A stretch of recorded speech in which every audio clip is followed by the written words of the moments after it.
আপনাদের এই গণবিপ্লব, এই অভ্যুত্থানের মাধ্যমে পুরো বাংলাদেশে যেটি হয়েছে সেটি হচ্ছে বাংলাদেশকে সামনে নিয়ে যাওয়ার বা বিজয়ের একটি প্রাথমিক ধাপ। এর কিন্তু আরো অনেকগুলো ধাপ রয়েছে।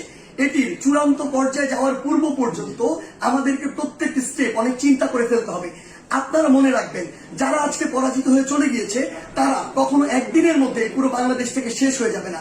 তাদের বিষ দাঁত দিয়ে তারা সর্বশেষ আরেকটি আমাদের যে ছবল সেটি দেওয়ার চেষ্টা করবে, কিন্তু আমরা সেটি আসলে হতে দিব না।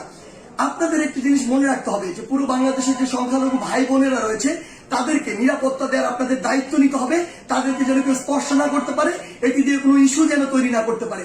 আরেকটি গুরুত্বপূর্ণ বিষয় আপনাদের মনে রাখতে হবে, সেটি হচ্ছে পুরো বাংলাদেশ এই যে সম্পদগুলো রয়েছে এগুলো কিন্তু আমাদের সম্পদ, জনগণের ট্যাক্সের টাকায় গড়া এই সম্পদগুলো, এগুলো যেন আমরা বিনষ্ট না করি, কোথাও যেন জ্বালাও পুরাও ভাঙচুর এই বিষয়গুলো আমরা না চালাই। কারণ দিন শেষে আবার আমাদের ট্যাক্সের টাকায় এগুলো আবার পুনঃপ্রতিষ্ঠা করতে হবে। বাংলাদেশ অর্থনৈতিকভাবে এখন কিন্তু ভালো অবস্থায় নেই, সেখানে এগুলো আবার গড়ে তুলতে আমাদের অনেক বড় একটি সাফারিং এর মধ্যে দিয়ে যেতে হবে। সেই জায়গায় আপনাদের প্রতি অনুরোধ, আমাদের এই কাজগুলো আমাদেরকে রিপ্রেজেন্ট করে। তাই কেউ কোন একটি কাজ করেছে, অপকর্ম করেছে, বাংলাদেশে পশুর মতো অনেক কাজ করেছে, ফ্যাসিজম করেছে, যা ইচ্ছা তাই করেছে, আমরাও সেটি করতে পারি না। যদি করি তাহলে তাদের সাথে আমাদের পার্থক্য থাকে না, বরং আমরা দেখিয়ে দিব যে কিভাবে আগামীর বাংলাদেশকে বিনির্মাণ করা যায়। আপনাদের কাছে আমাদের প্রাণের অনুরোধ, আমাদের এই সম্পদগুলো, রাষ্ট্রীয় সম্পদগুলো আপনারা রক্ষা করুন, ভাঙচুর জ্বালাও পোড়াও থেকে আপনারা দূরে থাকুন।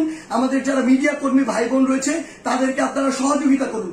সর্বোপরি আমাদের ওই চূড়ান্ত বিজয়ের পর্যায়ে যাওয়ার পূর্ব পর্যন্ত প্রত্যেকটি স্টেপ ইমোশন দিয়ে নয়, চিন্তা করে ফেলুন। ধন্যবাদ।